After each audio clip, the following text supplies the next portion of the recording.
Swaraj mission, आपकी आवाज। नमस्कार, मैं प्रकाश पुंज पांडे और स्वागत है आपका स्वराज मिशन के द पीपी शो में।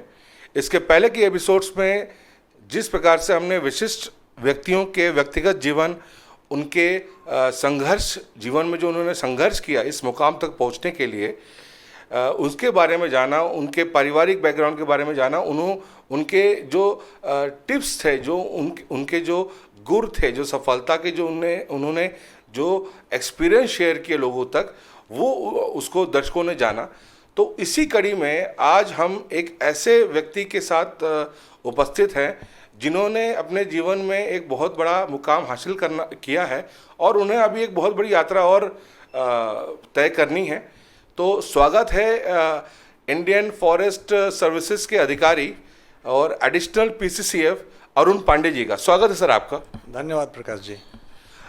अरुण पांडे जी के बारे में बताऊं तो अरुण पांडे जी एक अधिकारी तो हैं ही, लेकिन साथ साथ उनके बहुत से गुण हैं। उन्हें सिंगिंग का शौक़ है, उन्हें गार्डनिंग का शौक़ है, उन्हें समाज सेवा का भी बहुत शौक़ है।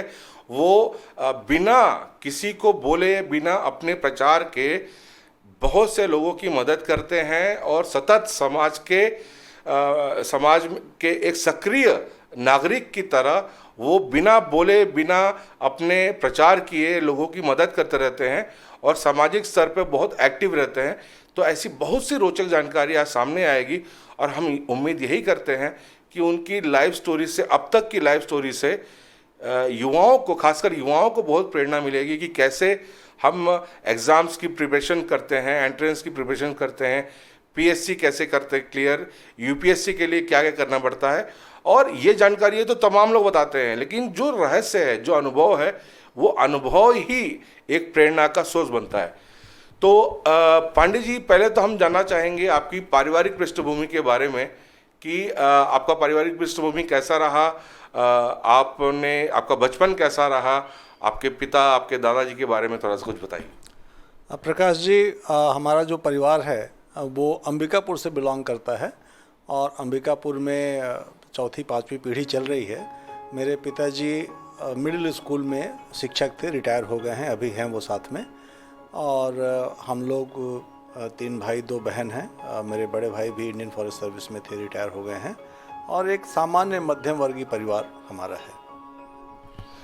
तो देखिए, आज जिस मुकाम पे है, आज इनके पास सारी सुख सुविधाएं हैं, लेकिन ज़रूरी नहीं है कि जब वो छोटे होंगे, जब बचपन में उन्होंने अपने जीवन की यात्रा की शुरुआत किया होगा, एजुकेशन किया होगा, तो उस समय पारिवारिक स्थिति ऐसी हो, ये ज़रूरी नहीं है। और यही प्रेरणा का एक स्रोत होता है कि किस प्रकार से कम संसाधनों के बावजूद भी लोग अपने आप को उस ऊंचाई तक पहुंचाते हैं जहां पहुंचने के लिए कई लोग तो सिर्फ ख्याली पुलाव पकाते रहते हैं और एक सपने की तरह रहता है।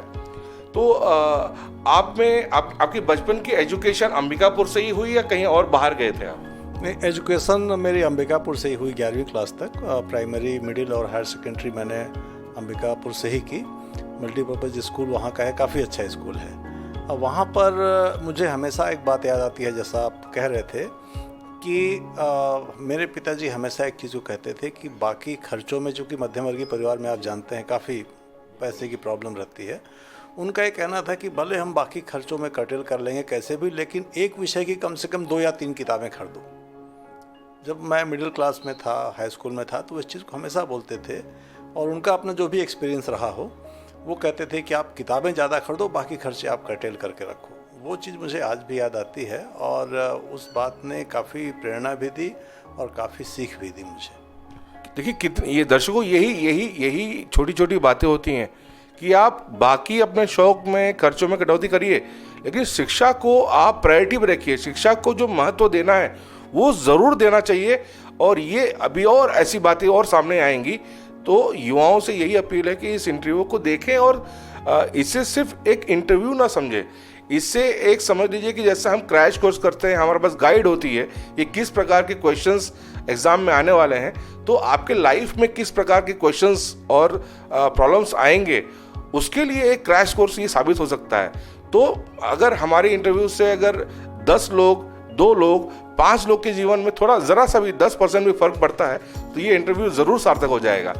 तब आगे बढ़ते हैं कि आपके मन में जो ये अधिकारी आज आप जिस लेवल पे हैं, इंडियन फॉरेस्ट सर्विसेज में आप सेवा दे रहे हैं, तो ये भाव कंपटीशन की तैयारी करना या इस प्रकार के सेंट्रल गवर्नमेंट या स्टेट गवर्नमेंट या कंपटीशन के थ्रू नौकरी करना, ये सबके बस की तो बात होती नहीं है। तो ये भाव बचपन से ही था या बचपन से कहीं आपको इसके लिए प्रेरणा मिली थी? मेरी पारिवारिक पृष्ठभूमि में कुछ लोग थे जो फॉरेस्ट सर्विस में थे और शुरू से ही मेरी कोशिश थी कि किसी अच्छी जगह पे पहुँचें, लेकिन वो स्ट्रगल बहुत लंबा रहा।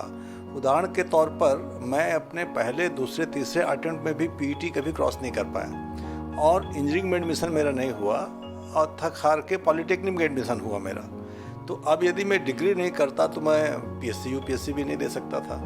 तब मुझे पता चला कि जो पॉलिटेक्निक में थर्ड ईयर में टॉप 20 लोग रहते हैं, उस समय ट्रांसफर कोर्स कहलाता था, उनको बी के थर्ड ईयर में डायरेक्टली एडमिशन मिलता है। तो मुझे लगा चलो 5 साल का बी रहता है, 3 और 3 6 साल में कर लेंगे। तो एकमात्र मेरे पास ये चारा बचा था कि मैं टॉप 20 में आऊँ ताकि मेरा बी थर्ड ईयर में एडमिशन हो, मैं डिग्री तो कर पाऊँ। तो उसके लिए बहुत परिश्रम किया मैंने और अच्छा नंबर आया। मुझे याद आता है जब मैं, किसी ने कहा कि तुम्हारा नंबर अच्छा है और जाओ तुम्हारा एडमिशन हो जाएगा। जबलपुर इंजीनियरिंग कॉलेज में ट्रांसफ़र कोर्स के 3-4 इंजीनियरिंग कॉलेजेस थे, एक रीवा था, एक बिलासपुर था और एक जबलपुर था। जबलपुर सबसे अच्छा कॉलेज माना जाता था। तो जब मैं जबलपुर पहुंचा, स्टेशन से उतर के बस में बैठ के कॉलेज जा रहा था, तो एक व्यक्ति मिला, एक लड़का मिला, वो बोला कि मैं भी जा रहा हूं और मेरा तो सर्दिया हो जाएगा क्योंकि मेरा जो है 88% है। तो मैंने उससे पूछा कि तुम्हारा कितना नंबर है, तो उसने बताया कि 2000 में मेरा इतना नंबर है। तो मुझे लगा कि जब इसका इतना नंबर है तो मेरा तो इससे ज़्यादा है, मेरा 2000 में 1800 नंबर था। तो मैंने उसको बोला कि भाई मेरा इतना नंबर है। तो वो बोला कि अच्छा अंबिकापुर के एक लड़के ने एमपी टॉप किया है। और फिर उसने बताया कि अरे तुम्हारा तो नंबर 1 पे, तुम्हारा तो हो ही जाएगा। तो मुझे वो हमेशा याद आता है कि टॉप 20 में आने के लिए मतलब इतनी कोशिश की कि एमपी में मेरी पहली पोजीशन थी और मैं थर्ड ईयर में एडमिशन हुआ। उसके बाद यूनिवर्सिटी में भी मेरी अच्छी रैंकिंग रही। उसके बाद तैयारी का सिलसिला जो चालू हुआ, तो आईएफएस में भी जाने के लिए सबसे पहले 1 अटेम्प्ट 2 अटेम्प्ट दिया, नहीं हुआ। पीएससी में हुआ मेरा, स्टेट पीएससी में मैंने मध्य प्रदेश में पहली पोजीशन अर्जित की। और जब मैं स्टेट पीएससी मतलब फॉरेस्ट सर्विस, और फॉरेस्ट सर्विस की जो ट्रेनिंग देहरादून में हो रही थी, उसी दौरान फिर मैंने अटेम्प्ट लिया। तब मेरा तीसरे अटेम्प्ट में आईएफएस में हुआ। कि ये जो छोटी छोटी बातें होती हैं, ये कितनी मेहनत करके अंबिकापुर से जबलपुर जाके वहाँ से हायर एजुकेशन लेके और डिग्री करना है, तो उसके लिए कैलकुलेशन भी कि 3 साल आपने यहाँ किया, 3 साल और फिर अटेम्प्ट के लिए भी जो एक आयु सीमा होती है उसके बीच आपको अटेम्प्ट भी देना है, और किस प्रकार से धीरे धीरे पायदान पे पायदान, सीढ़ी पे सीढ़ी चढ़ते हुए वो सफलता और अपनी मंजिल तक व्यक्ति पहुंचता है। उसी का उदाहरण ये इंटरव्यू है और भी चीज़ें सीखने मिलेंगी। तो आपका जब सिलेक्शन हुआ तो पहली पोस्टिंग ही रायपुर मिली आपको? नहीं, इसके पहले जब मैंने इंजीनियरिंग कर ली और उसके बाद जब एग्ज़ाम्स देने चालू किए तो बहुत लंबा समय गुजर गया, कहीं नौकरी नहीं लग रही थी। तो इसी दौरान अंबिकापुर पॉलिटेक्निक में मैंने संविदा में या एडहॉक उस समय बोलते थे लेक्चरशिप ज्वाइन किया। 3-4 महीने में पढ़ाया तो मुझे ऐसा लगा। और उस समय मेरे बड़े भाई जो स्टेट फॉरेस्ट सर्विस में थे, उन्होंने ये कहा कि भाई तुमको हम जो है इंटरव्यू देने के लिए, एग्ज़ाम देने के लिए पैसा देते रहेंगे, तुम इस नौकरी को छोड़ो, क्योंकि इस नौकरी में तुम फंसे रहे तुम कभी पीएससी यूपीएससी नहीं कर पाओगे। तो 4 महीने बाद अचानक मैंने उस नौकरी को छोड़ा और फिर 2-2.5 साल मैं अंबिकापुर में अपने घर पे बैठा और लगातार कई बार फेल होने के सिलसिले चलते रहे। और पहली नौकरी मेरी हिंदुस्तान पेट्रोलियम में लगी, उसको छोड़कर फिर मैंने स्टेट फॉरेस्ट पीएससी ज्वाइन किया और फिर उसको छोड़कर इंडियन फॉरेस्ट सर्विस में आया। देखिए, ये भी एक जुनून होता है कि और उसके साथ साथ कैलकुलेटेड रिस्क भी लेना चाहिए। और जैसे इनके बड़े भाई साहब ने इनको एक मॉरल बूस्ट किया कि आप चिंता मत करो, और उन्होंने एक गाइड किया कि अगर आपको आपके लक्ष्य तक पहुंचना है तो उसके लिए आप मल्टीटास्किंग नहीं बन सकते, आपको फोकस करके, कंसंट्रेट करके उसी विषय पे भिड़ना होगा, उसी विषय की पढ़ाई करनी पड़ेगी। जब आपने इसके बाद जब आपने इंडियन फॉरेस्ट सर्विसेज में आपका सिलेक्शन हो गया, उसके बाद की क्या कहानी है? उसके बाद तो मेरी पूरी जो नौकरी है लगभग छत्तीसगढ़ में रही। जब उस समय एमपी था तो मैं बिलासपुर डिवीज़न में beat training, circle training, range training किया। पहली पोस्टिंग मेरी डीएफओ सोशल फॉरेस्ट्री राजनांदगांव रही और दूसरी डीएफओ जशपुर थी, जिसके दौरान राज्य बना था। राज्य बनने के बाद मैं मारवाही डिवीज़न में रहा, उसके बाद कोरबा डिवीज़न में रहा और फिर चीफ कंजर्वेटर के रूप में कई सर्कल्स में पदस्थ रहा। तो इस तरीके से एक बहुत लंबा फील्ड का भी अनुभव रहा। अब मैं हेडक्वार्टर में हूँ, उसका भी एक अनुभव है और सारे अनुभव लगभग बहुत ही अच्छे रहे। यकीनन अनुभव बहुत अच्छे रहते ही हैं और अनुभव से बहुत कुछ सीखता भी है व्यक्ति, और यही अनुभव कभी न कभी ऐसे इंटरव्यूज़ के ज़रिए दूसरों के लिए भी मार्गदर्शन और प्रेरणा का काम करते हैं। अब कुछ लाइट नोट की बातें करते हैं। आपकी शादी कब हुई? मेरी शादी 95 में हुई। तो शादी आपकी अरेंज मैरिज हुई या लव मैरिज हुई? अरेंज मैरिज थी। चलिए, ये एक और रोचक बात है कि आप अपने परिवार के हिसाब से जो एक रीति रिवाज होते हैं उससे शादी की है। और नॉर्मली अरुण जी, देखा जाता है कि जो जॉइंट फैमिलीज़ होती हैं या जो जिन फैमिलीज़ में ज़्यादा रिचुअल्स होता है, जहाँ अरेंज मैरिज होता है, उस फैमिली में थोड़ा सा ये एक रहता है कि प्रोफेशन और घर में जो बैलेंस होता है वो बनाने में महिलाओं को भी कहीं ना कहीं दिक्कत आती है। तो आपके साथ आपकी वाइफ ने यकीनन हर कदम पे आपका साथ दिया होगा। तो कभी ऐसा नहीं रहा कि उन्हें भी प्रोफेशन में आना चाहिए या नहीं आना चाहिए, या उनके लिए आपने कुछ प्लानिंग किया हो, या आपके प्लानिंग्स को लेके उनके दिमाग में कुछ आया हो कि नहीं, हमें ये नहीं करना चाहिए या दूसरा चीज़ करना चाहिए अपने फ्यूचर को देखते हुए? देखिए, दो चीज़ें हैं। एक तो मैं इस चीज़ को हमेशा महसूस करता हूँ और बोलता भी हूँ कि फैमिली में हो, चाहे बाहर हो, दोस्तों के बीच में हो या कहीं पर भी हो, रिलेशंस मेंटेन करने के लिए आपको बहुत ज़्यादा टॉलरेंस लगता है।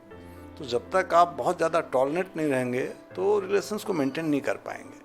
पहली चीज़ तो ये है, क्योंकि हर चीज़ एक मुझे कहावत याद आती है कि between love and tolerance what is more important. तो किसी ने कहा, एक बड़े विचारक ने, कि टॉलरेंस बहुत ज़्यादा इम्पॉर्टेंट है, आपकी लव को मेंटेन करने के लिए बहुत ज़्यादा इम्पॉर्टेंट है वो, और रिलेशंस के लिए तो है ही है।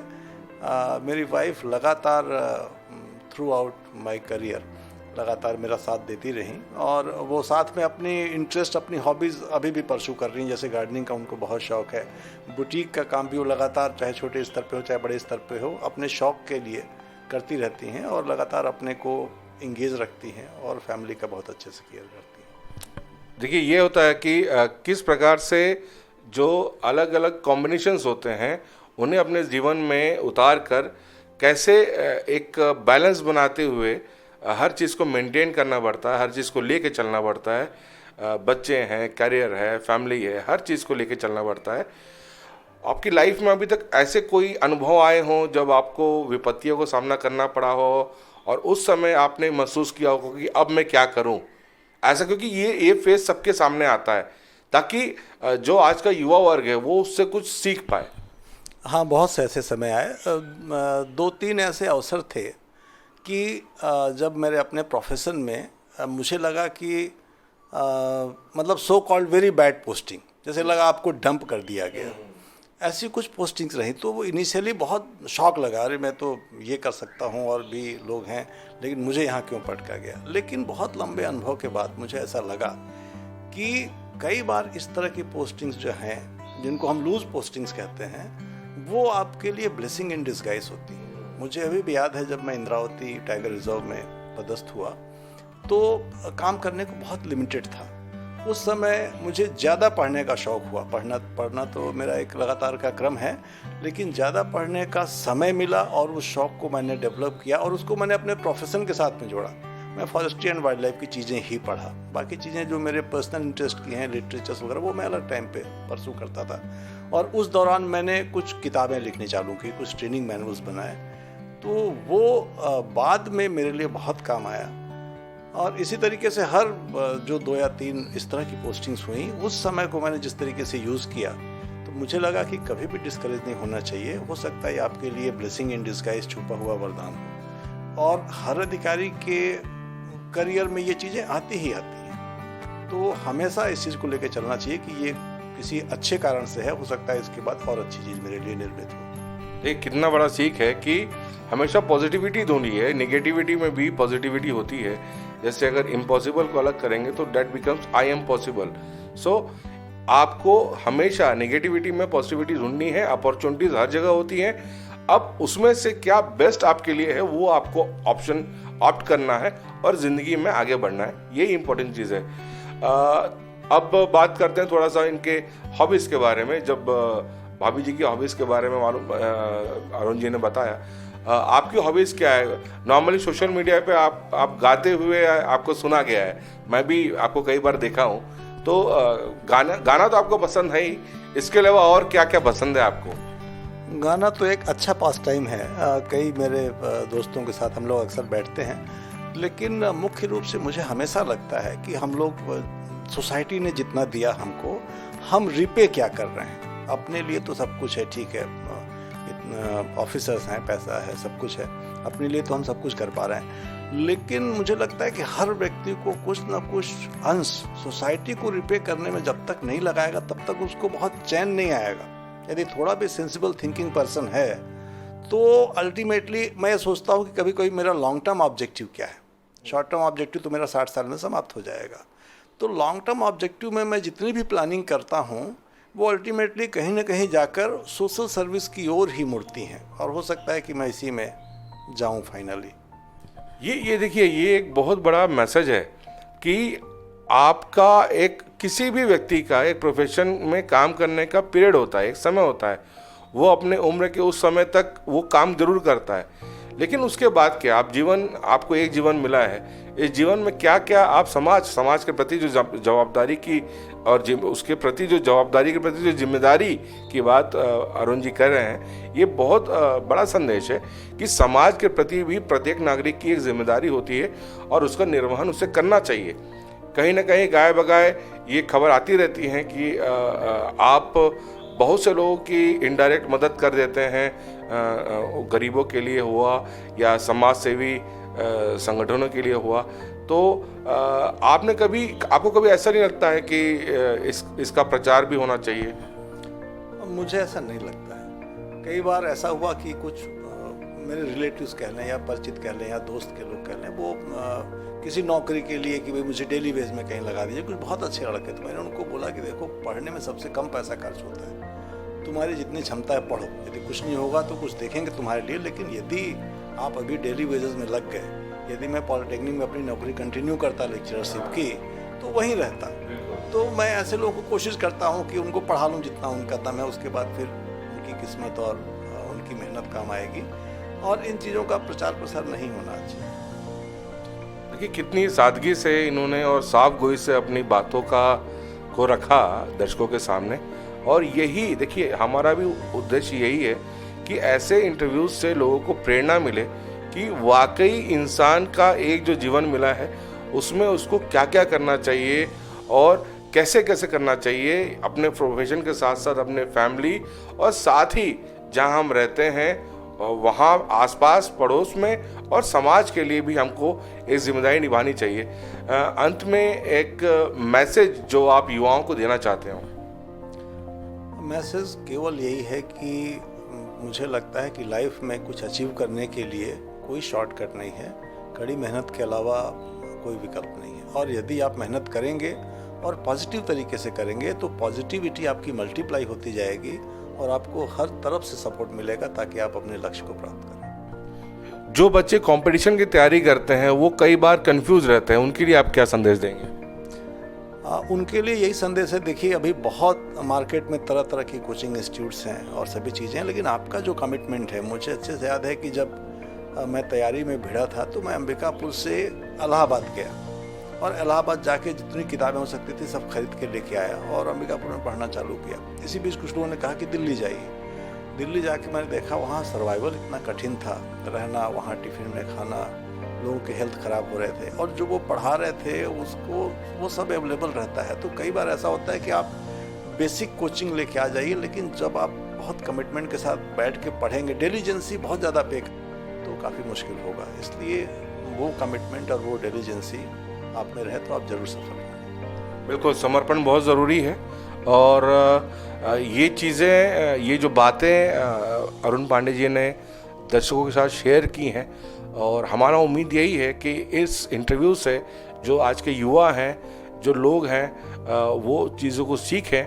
पांडे जी, एक बात कहनी थी, कोविड के दौरान बहुत लोग डीमोरलाइज हो जा रहे हैं और बहुत ही उनके दिमाग में एक प्रेशर काम कर रहा है, और कहीं ना कहीं से जो ये डिप्रेशन में लोग जा रहे हैं, इनको क्या संदेश देंगे? क्योंकि मैं देखता हूँ कि आप बहुत पॉजिटिव रहते हैं, आप हमेशा, आपके चेहरे पे शिकन कभी नहीं दिखती है।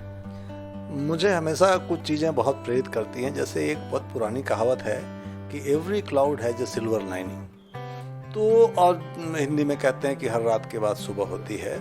तो जब आदमी डिस्ट्रेस में रहे तो उसको ये ध्यान होना चाहिए कि एक ही चीज़ परिवर्तनशील है, वो है समय। समय जरूर बदलेगा और आप मेहनत करते रहेंगे तो अच्छे दिन जरूर आएंगे। ये बहुत बड़ा संदेश है कि समय बदलता है और बुरे दिन के बाद अच्छे दिन आते हैं, और बुरे दिन नहीं रहेंगे तो अच्छे दिन की वैल्यू भी नहीं रहेगी। ये बातों बातों में संदेश दिया। अंत में आपसे एक राय चाहिए कि जो हमने ये कॉज शुरू किया है, द पीपी शो, इसको आप कैसे देखते हैं? स्वराज मिशन के इस पीपी शो को कैसे देखते हैं? मैंने आपके देखे हैं कुछ पुराने इंटरव्यूज जो आपने अधिकारियों के और पॉलिटिकल पर्सन्स के भी लिए हैं। मुझे लगता है कि अच्छा आपके द्वारा प्रयास है और पॉजिटिव तरीके से लोग इसको लेंगे। तो बहुत बहुत धन्यवाद आपकी शुभकामनाओं के लिए, और ऐसे ही आप लोग का मार्गदर्शन समाज को और युवाओं को प्रेरित करता रहे। यही हमारी इच्छा है, यही हमारा ये तात्पर्य है इस शो को शुरू करने का। तो आपने अपना बहुमूल्य समय निकाला, इसके लिए बहुत बहुत धन्यवाद। और अगले एपिसोड में हम किसी नए और विशिष्ट व्यक्ति के साथ मिलेंगे। तब तक के लिए नमस्कार।